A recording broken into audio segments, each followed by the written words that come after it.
Hello, everyone, and welcome again to the Schmucker Productions podcast. Tonight's guest is Scotty Austin, former frontman for Saving Abel and on a solo mission tour right now. And with us tonight is my co hosts, Angified Presents and King Ryan. And we will start with Mr. Austin here. Introduce yourself and let everybody know a little bit about yourself.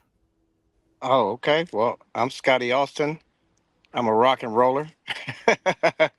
I'm the former singer of the band Saving Abel, and I'm actually just joined back up with those guys to do some singing again with them. But I am on a solo mission right now. I'm coming up to your area to play some live ass rock and roll. So you guys make sure you come see my solo band because, to be honest, I have a really good resume. So for the solo project, I was able to pick some of the most amazing musicians from all over the country to put this band together. So they are freaking awesome. So you guys make sure you check them out. So yeah, needless to say, come check us out. Yeah. Scotty was I got to see him in Ohio, and he was the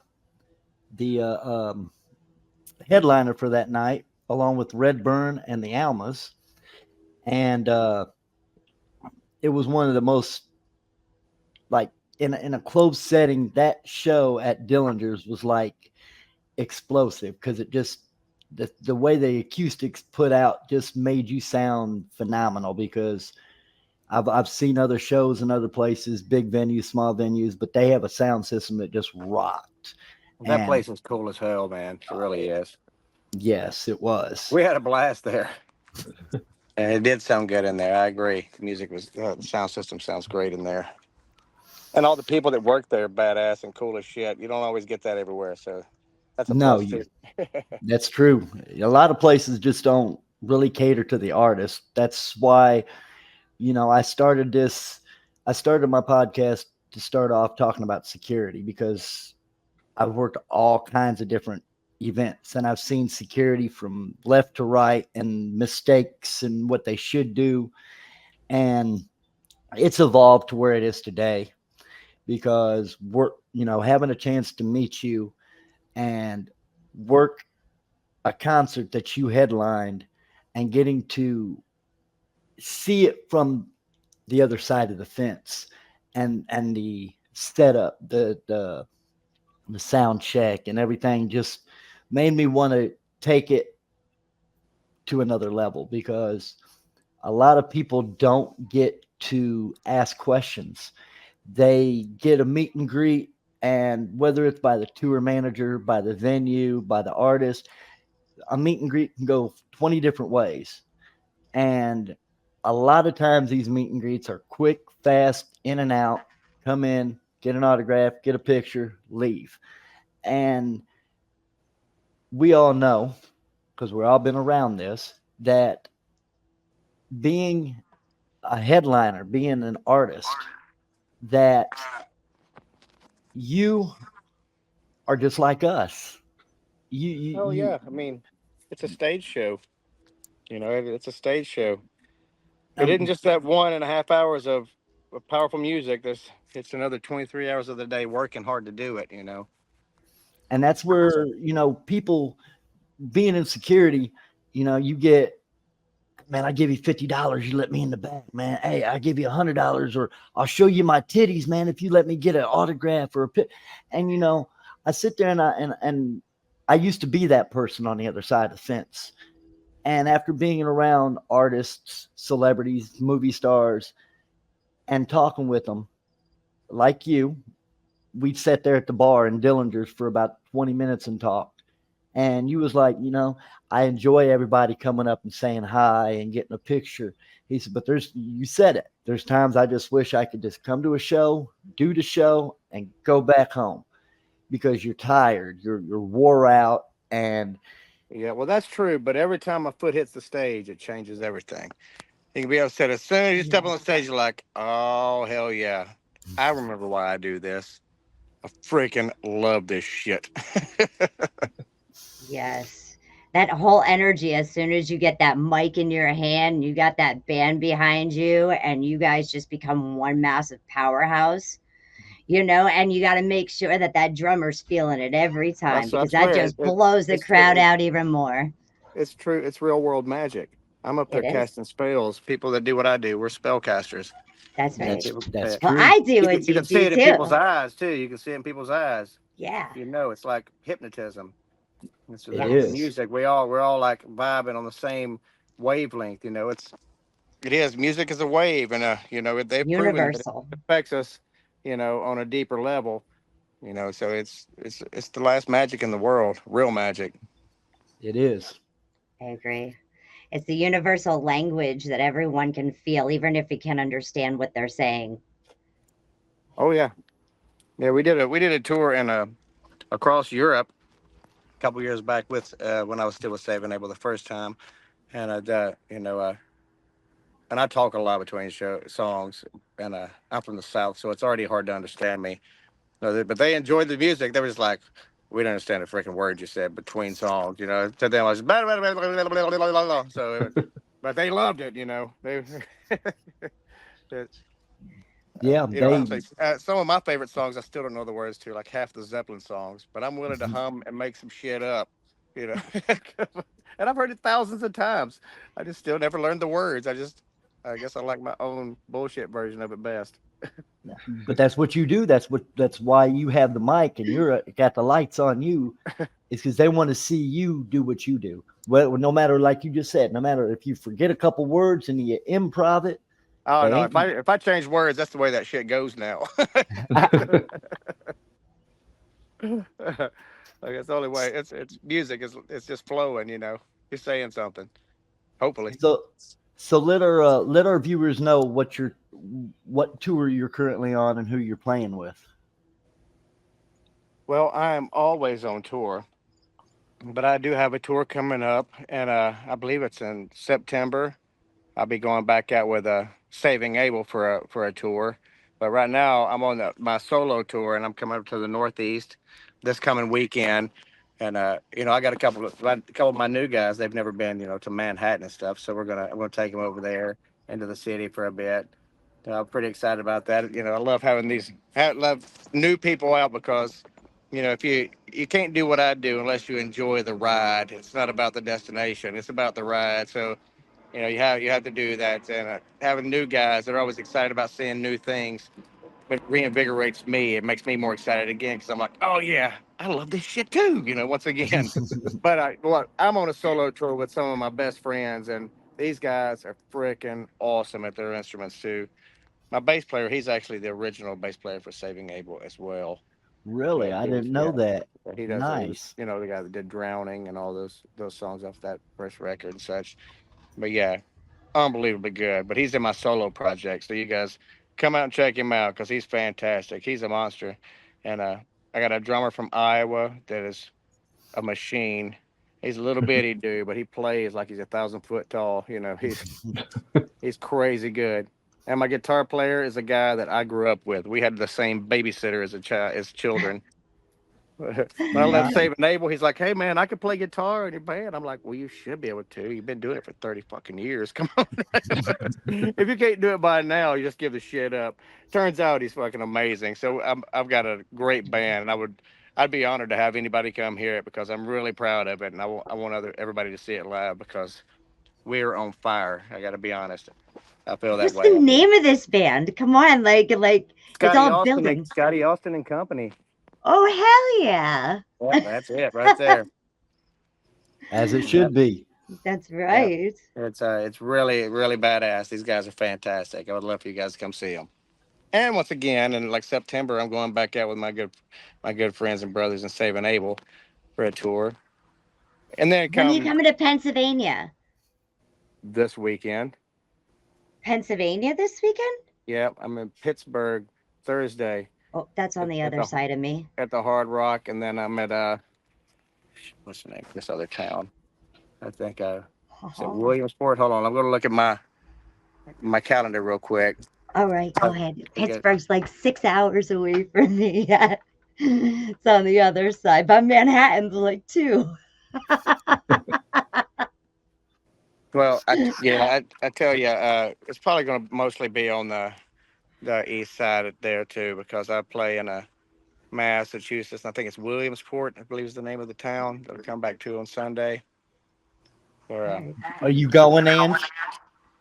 Well, I it's don't know. Like that's a hike we're for me, we're man. raising money for some children who lost a parent to breast cancer. So we're raising money, and they're giving out scholarships to high school students who lost a mother to breast cancer or father, either way, a parent That's to breast cancer. beautiful. You guys I'm did that really before excited to be with a part of that. Angel Park, is that correct? Yes. That's Uh-huh. right. Yeah. It's So you very hard guys, to make your amazing. parents proud in this business that I'm in. So anytime I can do something like that, it just makes my heart warm. Like, it makes me realize that, you know, it's easy to overlook how important music can be. Yeah. So, so makes me really, really proud to be a part of things like that. In August, I have an event coming up in South Dakota where we're playing at a VA, and only veterans are allowed in. You got to be a veteran or you can't come. And uh, That's I want to good. do like that. Yeah. Like Absolutely. That's a I've good had plenty of thing. times being a piece of shit in my life. You know, I'm not the Well, you same guys person went I to used to Kuwait be. too, didn't you? You What's guys did for that? the soldiers in Kuwait as well I with wasn't Saving with them Abel. then. I wasn't with them Okay. then. Unfortunately, Okay. we have tried to go back. It's just hard to get. I mean, it's a lot of red tape to get through to something like that. And the budgets Yes. are down now for some reason because Yes. they. But hey, all they gotta do is give me the word, and I'm on my way. So if you know somebody out there that wants to come play, if you know how to figure it out, hit me up. Where is it? Hit me up. Yeah, that. Hit me. I noticed on your tour, you you don't have an Indiana tour date. I'm gonna ask because you've been to Indiana a few times, and every time you've came to Indiana, I have either had to work or I was at another gig I was working. So we know each other. We've talked for almost a year and a Well, I half will be now. back to Indiana soon. That's for sure. My bus driver lives in Indianapolis. Does he? Yeah, well, outside, in the country, Well, hell, where it can burn, Yeah, you got burn that. bonfires and shit.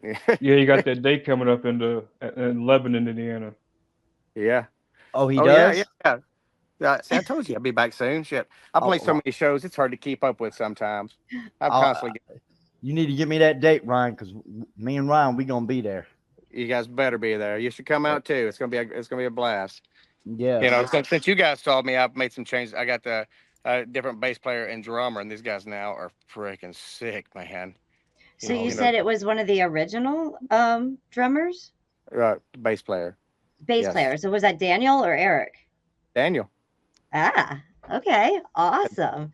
Wow, Shout you out to history. Yeah, oh. I yeah. do my homework. It's funny. I hung out with Eric. We went out to a bar last week in Nashville. He's still one of my best friends. So I tell people, I was like, man, if you really did a group picture of Saving Abel, it would look like the Allman Brothers. It'd be 15 people. You know, there's a lot of us. So if you Well, don't mind me asking, that's when you make like a start from start to finish. You know what I mean? From when you guys started Uh, 2004, Finished. So, just a it's not, little slots of you guys playing in the studios or behind the scenes throughout like the whole journey. hell That would no. be See how really much cool. older we look.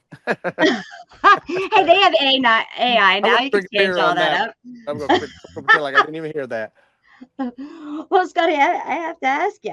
We've heard a lot about all the different artists and tours and everything you're doing, but what about you? Like, where did you come from? Did your great grandfather like have incredible like sperm in his nutsack, or was it the grandmother that had such like beautiful dancing or art skills in her ovaries, like that just gave you what you needed to really write and to really sing and perform and be the artist you are.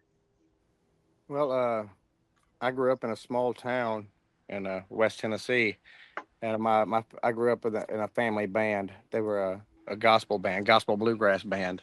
So the whole family was in a band together. So I started playing drums at the church when I was tiny. Well, I started on tambourine, but before I started school. So I've been doing this all my life. But we were Pentecostal. I don't know if you're familiar with that. Yeah. It's like you've heard of the snake handlers and stuff like that.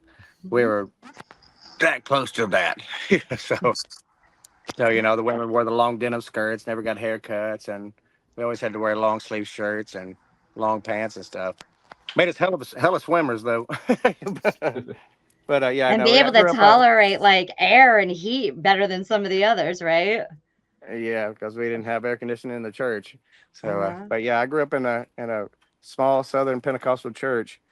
That's why so intense. My grandfather was basically he was a pastor, and he was basically putting on rock and roll shows to God because it's intense. They run down the pews, down the just speaking in tongues. It's just a super high intensity. And every song, because I was a drummer, went so it was like really fast. So I learned a lot from that, and that's what I started doing. And my other grandfather, he was actually a famous country songwriter out of Nashville. Ah, So he wrote a bunch of big country hits back in the day. He wrote the B-side to "Stand by Your Man" by Tammy Wynette. okay. I don't know if you're familiar with that song, I am. Oh yes. Incredible. but yeah, so that bought him So a farm. We just you lived in the got the country. writing and you got the gospel rock. And then when did you started like coming out of your shell and started actually like writing and singing? Well, I've been a guitar player for a long time because, like I said, I was a drummer. We were in a family band. But my uncle, he was the guitar player, and he died in a car crash. So they moved me to the lead guitar. So I had to start doing lead guitar when I was like 14, I believe. And I did that till I ended up in high school, and I ended up dropping out of high school, and I went up to MTSU, Middle Tennessee State University, and played music for them, and they took me in, without a high school education, and so I got scholarships to do that, and I went and studied classical guitar performance from there on, and I was just a guitar player, and I got a gig as a band leader for the official NASCAR Rolling Thunder band when I was in college, and I did that for a while. I've done so much. I was in the Middle Tennessee State Symphony, playing percussions. I went to Costa Rica to put together a salsa band for a coffee company. I stayed there for a long time. But I've always been a songwriter because I never liked to sing. I didn't like to sing. I was a guitar player, so I was just a songwriting guitar player. But I just got to a point in my life I realized I hate singers. So I'm like, man, if these fucking dumbasses can do this, surely I can sing. And that was when I started my band Trash the Brand. I left Nashville. I was like, man, I gotta get away from all this. And I started doing open mic night, started packing the house on Tuesday nights, and the record labels come to you if you start making money. You don't have to go to them; they come to you. And Right. a manager came to me, Jeff Hansen. He was the manager for Creed and Full Devil Jacket and Saving Abel at the time, and he said he just loved my music and he wanted to manage me. And I was already jaded by the music industry, so I was like, I don't give a shit what you want. I was like, if you want to manage me, I want to open for Saving Abel because they were coming to Memphis that weekend. He's like, done. He called up and kicked the band that was playing off. And I got the gig. And after the show, Saving Abel asked me to start being their singer. So that really happened all that like that in one night. I opened for That's them one day, and the next day I was their new singer. nice. That's Nice. really cool. Been a wild ride, but it ain't over yet. You know what? To like drop out of high school and then get a scholarship, that's an incredible journey right there in itself. Well, I grew up Yeah. in a musical family, so it's like I was raised by This hard is something asses. I know how to do. Like, keep It's moving, like right? like don't ask me to change the brakes on your car, but if you want me to lay down a groove, I got your ass. Oh, that's awesome. That's phenomenal. Yes. So you plan on doing tours and everything with your band. Like, what else do you see for yourself in the future? I got a lot of big things in the works, but I don't really want to talk about it yet because some of it could fall through, and that's the worst. Going well, that was supposed to happen, but and being in the music Yeah. business, you got to get really used to that. The entertainment business in Yeah. general, you if you can't accept rejection, you'll never survive in this business. That's Hell, true. hell, if you just watch the Saving Able Facebook page, just see me catching random hate for shit I'm not even involved in. I'm like, what, how that, what? Okay.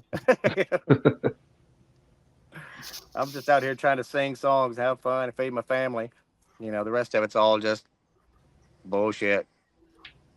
Hey, but it's What fun bullshit. No, That's the music. It's all about the music, man. It's it the other is. stuff that surrounds us, the hard part. You know, That's right. The music is always the easiest part. yeah. sure I can is. sit in my room with my keys and my pen and paper and my little recorder, and I can record all day by myself and be in my own like little world. Soon as you start working with people and somebody's like, no, it should be this way. No, it should be that way. You know what I mean? You're like, dude, let's just play. Let's see how Yeah, it well, I flows. like Let's see bands what like that. makes it the most I like the cohesive. give and take of a band. Like Yeah. growth. It's I This just one watched drank my that beer. that Grateful Dead documentary. Was it Long Strange Trip? I just watched that again, and I believe it was Phil Lesh. He's like, the music. It's all about listening, the instruments listening to each other. And that's what it is. It's more listening than playing. So that's what makes a good band.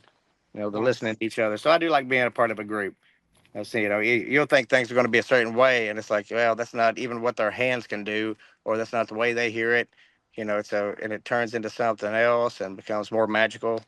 I mean, sometimes it gets shittier, but, but for the most part, it gets better. Just because of the give and take.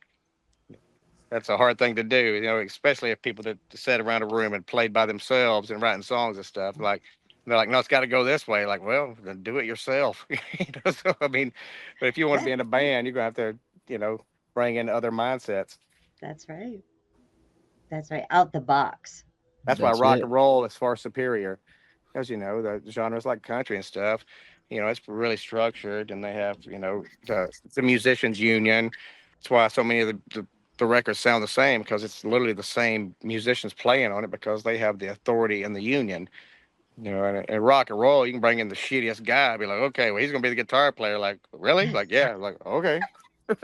As long as you can afford the studio time, we'll get this shit down. So it doesn't matter. And then you come out with magic. Yeah. So I like rock and roll because it's far superior because of the raw talent and art involved. Less structure, more art. So, Absolutely. so what's your inspiration for some of the songs that you come up with? Life. Every song is life. I mean, that's it. Everything. What was it that Stevie Wonder record? Songs in the Key of Life. Was that him who did that? I I believe don't it know. was, yeah. Well, either way, it's the perfect explanation. you know, a story hit and the song pops out. Some of them take a lot longer to write, which is, they generally is not as good. I don't think if to take a while to write. If you don't just come up with it, you know, like you pulled it straight out of the atmosphere, it's not as doesn't come out as good. I don't think. No, but the ideas do. Yeah, that's a Um, good idea. You can write an idea down. Like I said, my grandfather was a songwriter, a very successful songwriter, and he just had an RV. And he's like, well, the song lives in the ground, so he'd get in his RV, his acoustic, and drive around until he found the song, and he'd stop and write the song. The song's out there. He just had to go to where it was the frequencies were coming out of the earth. So that's right. he was a unique character, but it worked. Which is one of your favorite songs that you've ever written? Oh my goodness. And I know there's hundreds, and probably a couple hundred that are unreleased and in your private vault yet too. One of my favorite ones is one that I put out on that Trash the Brand record that was never released. It's on my Spotify, but it's called Mississippi Bound because it's a true story. Basically as in story format. So yeah, that's a really special one to me. I wrote it a long time ago, so the format's not. It's sounds like a classic rock song, really. But I really love that song. Oh, that's awesome. I'm gonna have to listen to it. You said it's on your Spotify? It is. It's called Mississippi Bound. All right, It's a I wrote it record called down. TTB. ATV. Well, I'll check that out too. Yeah. I'm not far from Mississippi right now. I'm in Florence, Alabama, visiting my Oh, then you're daughter. too. It's hot as hell, isn't it? Oh my Lord. I went I'm outside this morning to go 96 shopping. right here in Nashville. Is that where you're at? Yeah. I'll be Yeah, passing through there tomorrow on my way home. yeah. I'm about 15 minutes from Broadway, right downtown, maybe less. Nice. Let me ask, out of all the bands that you've ever toured with or jammed with, who was like your favorite group that, like, you know, you're like, yeah, we get to see these guys again, you know, or like, Man, I got so many. Shit. I don't know. I love fucking Brett Michaels because Poison is the shit. I like 80s hair metal because Sebastian Bach, you know, he's yeah, uh, I think the world of that guy. He gets a bad rap, but he's been nothing but kind to me. Of course, he calls me Saving Abel, but fuck, that's close enough. He's like, "Hey, Saving Abel." I'm like, "Hey, he remembers me, fucking hey." But Sebastian Bach always lets me get up and sing songs with him. You know, I've got to sing at several shows with him, and it's just spectacular looking up and singing Poison songs with fucking him. It's unbelievably magical. And I'll tell you another one now that I think about it.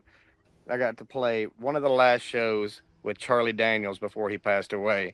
Nice. Oh, it was unbelievable. We were in St. Petersburg, Florida. On the we had there was a big stage set up on the sand, and the sun set behind the stage. You know, right into the Gulf.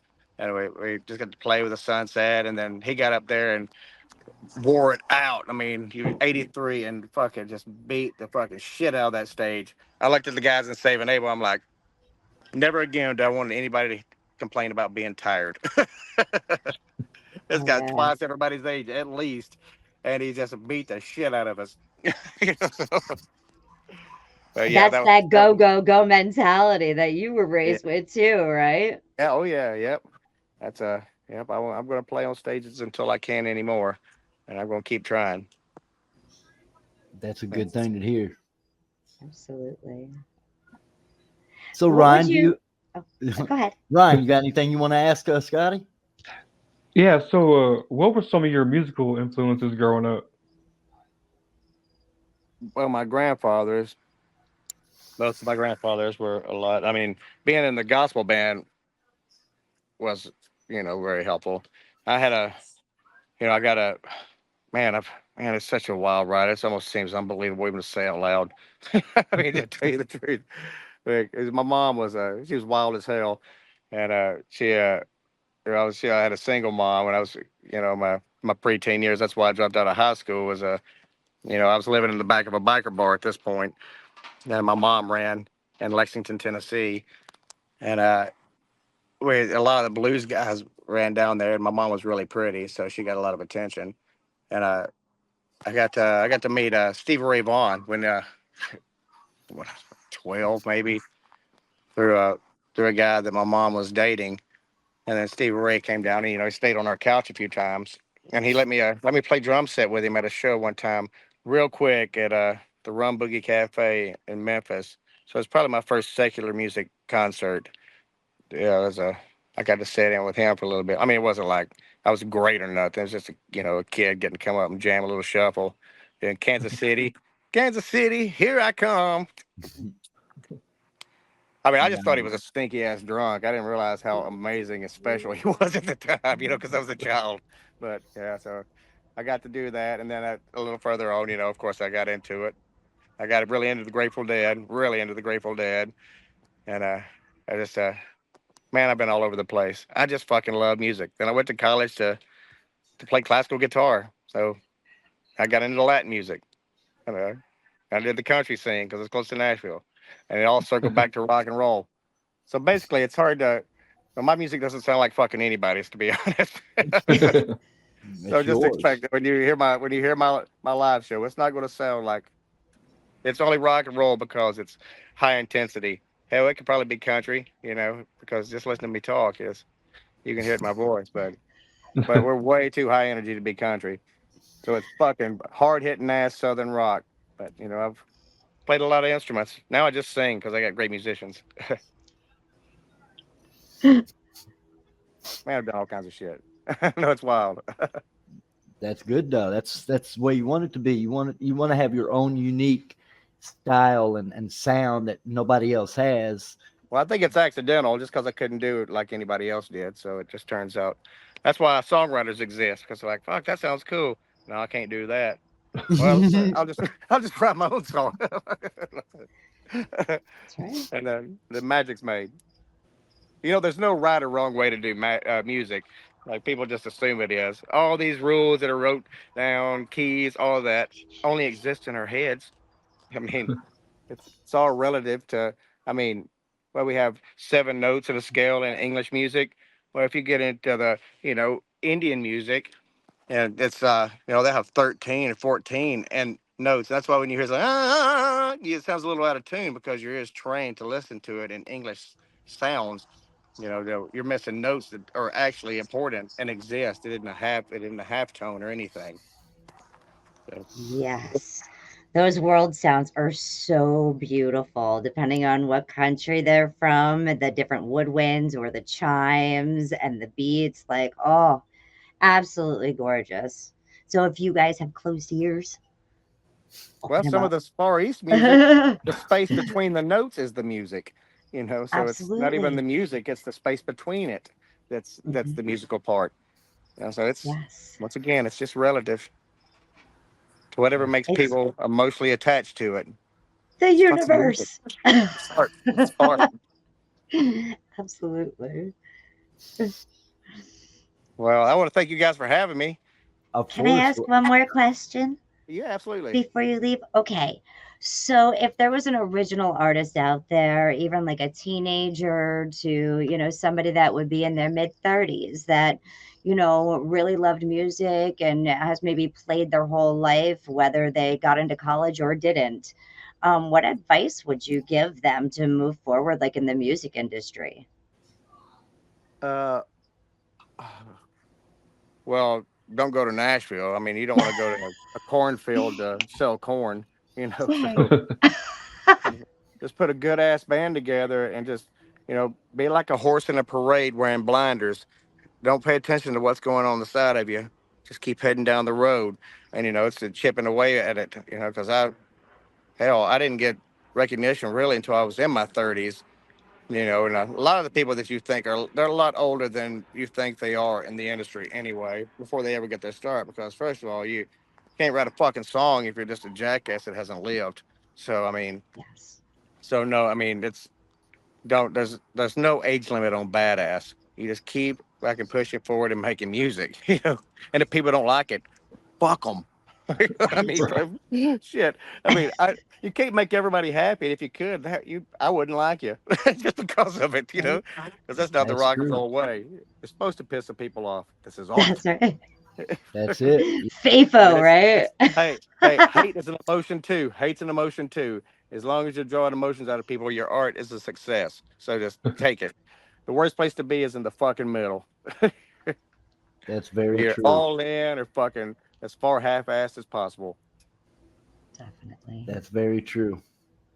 You got Oh, anything it's else you want to awesome. ask, Ryan? Yeah. So what are some ways that you stay connected with your audience? I tour nonstop, so I'm always out talking to people, and I'm on Facebook a lot. I have a lot of social media, but I actually use my personal Facebook the most, which is it's the smallest audience, but but it's the most connected that I am on it. And I'm a live musician. I don't live on the internet. I live in the fucking real world. Mm. I like it that way. So I mean, people want to see me, they're gonna have to do it the old-fashioned way for the most part. Come out and see you. That's it. Yeah, but I That's don't right. play. I don't run tracks on stage. It's fucking raw ass punk rock and fucking roll. With all the love and hate that goes with it. So if you're easily offended, please come out because that's fucking culture. That's awesome. I love that. Well, hey, thank you guys so much for having me. I, And I appreciate you coming on to my show, man. It means a lot to be able to have a little personal time to sit and talk and get to know you a little bit better. yeah, man, I've And enjoyed this. I've gotten to know you a little bit over the last year, just randomly talking to you here and there because I know you're a very busy person. And it means a lot to me to have you on my show to talk and dive in and let people know a little bit more about you, because Hey, man, it's all good. I appreciate any help that I can get too, man. It's all of us helping each other out. This is, once again, like I said, it's art. And art's only as valuable as the value you put on it. that's So, I true. mean, all right, now I can't thank you guys enough for helping me spread the word. And I hope everybody comes out to a show soon. When I come back to your area, you guys get around, get to it, and I'll talk amongst Definitely. yourselves. I'm going to have to go ahead and send you a message and get your tour dates over here on the Northeast, since you're going to be over here. Absolutely, we could use the help. And my wife, she checks my messages a lot, so she'll make sure you get that info back because she's way more Perfect. organized than me. So I if love anybody, it. I love it. I love it. yeah, Yes. if Her and I anybody- can put some good promos together for you guys too. Yep, that'd be I wonderful. love it. Hey, thank you Hey, guys. Hey, yes, make sure sir. you drink lots of water down here in the South, dude. Oh my Lord, I have been. Hey, I'll see you guys all soon. Thanks again for having me. Yes, sir. Thank you. Bye-bye. Later. Bye bye. Bye.